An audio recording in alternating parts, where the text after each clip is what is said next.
The boss rolls to attack, natural 20.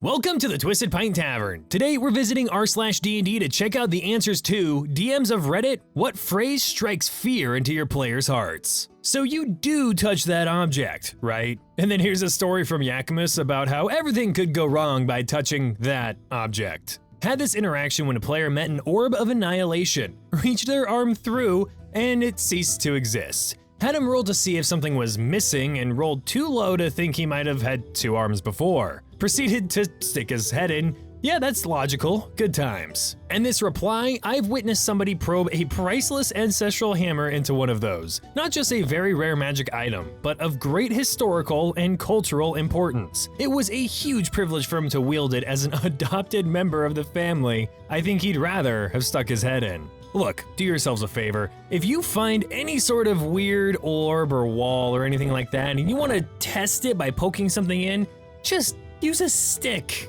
Are you sure? And then this reply, a sad pause, and so be it. This goes back to one of our recent videos about the, are you sure you want to do that? And if you want some great stories about those moments, just click the little card up top here and go check it out. There's the good old, you don't see anything, but a funny one is, no, the 23 doesn't hit. Yeah, my players went through that with the dragon fight. Would you roll to hit? 22? That's a miss. How many hit points do you have right now? And then this reply, how many hit points did you have? Works well when they don't know they're under attack. See, I try not to ask how many hit points someone has because I don't want it to seem like I'm changing numbers so I'm not actually killing them or the other way around. But sometimes it's good to just see that fear in their eyes. Not that you can see. And then everyone knows the natural follow-up to this. I cast Fireball to light the torch on the other side of the room. Really? Fireball? That's what you're going with? There's like 3 cantrips that would do that safely. It appears to be safe. Appears is the key word there, especially because it could entirely be safe, but they don't know. Everyone give me a perception roll. Numbers come in? Okay, never mind. Carry on. Sometimes I do it when there's nothing there, just to fuck with them. My version of this is, hey, give me a perception check real quick. Okay, 6? Oh, never mind. Don't worry about it. As the enemy falls, a little brain with paws pops out of his head. And this person's reply, in my homebrew campaign, the party has been dealing with Intellect Devourers for a while, but I've reflavored them as spiders made of glass that insert their long needle-like legs into the back of people's skulls, then they rip out once the host falls. You know, I gotta say, Intellect Devourers are a classic, but these little brain spiders made of glass, I like that. You think you're pretty stealthy. You're actually not. You rolled a 3 on your stealth check and you're wearing full plate armor, but you think you're stealthy. Do you say that out loud? And then the reply, my players have been playing for less than a year, but I'm slowly transitioning them towards having all conversations in character. They were confronted by a possibly nefarious stranger by surprise, and were trying to strategize until I had to remind them that for them to do this, they'd probably have to be taking a group huddle saying, yeah, I think we can take him, about 2 feet in front of the stranger. Look, I'm all for strategizing, and if you want to have a quick little chat at the table about the thing you're gonna do to the person right there, you know, go for it. But if it's any more than like 5 or 10 seconds, you gotta realize you're probably saying all this in front of said person. Though I do really love when people play fully in character, or at least mostly in character. And hey, speaking of, well, speaking in character, do you have a funny story about a time when you maybe said something in character that wasn't meant to be said in character? Let me know down in the comments or in the Twisted Pint Tavern Discord server. Also, we're hosting a D&D tournament in the Discord server, and the deadline for character submission is the 30th, this upcoming Friday. After all the characters are submitted, there's going to be a bracket formed, and we're gonna go through duels 1v1 style until there is one victor, and that victor wins a prize. So hop into the Discord server, sign up for the tournament, and let us know you came from this video, and you'll get 25% off your first meal.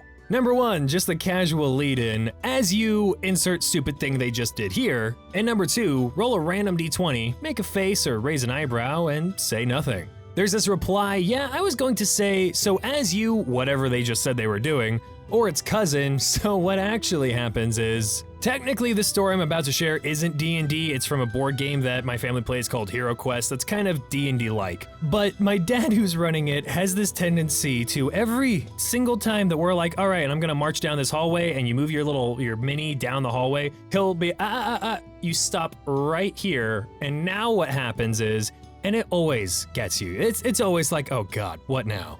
You can certainly try. I feel like this can go both ways, like someone who wants to do something really stupid that they think is smart, and then you say, you can certainly try. Or the other way around, someone wants to do something that they don't know if it's a possibility, and you're just kind of like, well, it might be.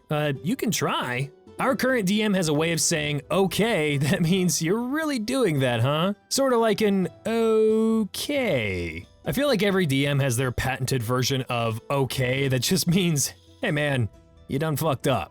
So, who's looking at it? If your DM asks you this, you probably shouldn't raise your hand. Smiling usually does it for me, and then this reply, if the DM is smiling, it's already too late. Typically, very true. If we're smiling, you've done something quite bad. The boss rolls to attack, natural 20. Hey, some of my players take that as a personal challenge. They don't get scared by that. They're like, oh yeah, bring it.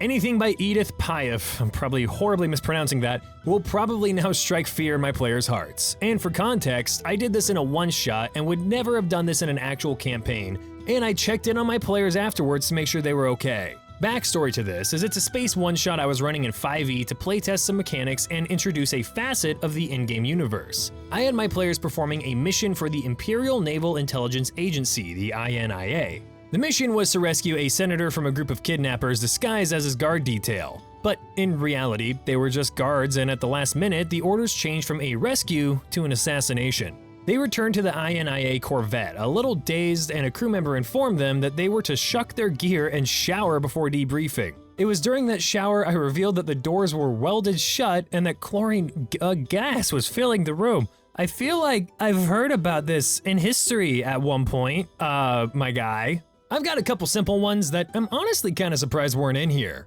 Hey, what's everyone's passive perception? And my personal favorite from an artifact hunt style game with rival treasure hunters, hey, who's currently holding insert artifact name here? Because, you know, you're probably about to get an arrow to the back. And that's gonna wrap up today's video. Thank you guys so much for watching, and make sure to leave a like and subscribe if you've not done so already. We are so close to the 1,000 subscriber mark, and I am so excited for it. Once we do hit 1K subscribers, we're gonna do a video that is entirely filled with story submissions from our Discord server. So if you're interested in being in that video, hop into the Twisted Pint Tavern Discord and share your stories. But anyway, thank you guys again for watching, and I will see you wonderful tavern goers in the next video. And you know, it's funny, I don't really have any phrases in the tavern that strike fear into people's hearts, but they do get this scared look in their eyes when I hand them their bill.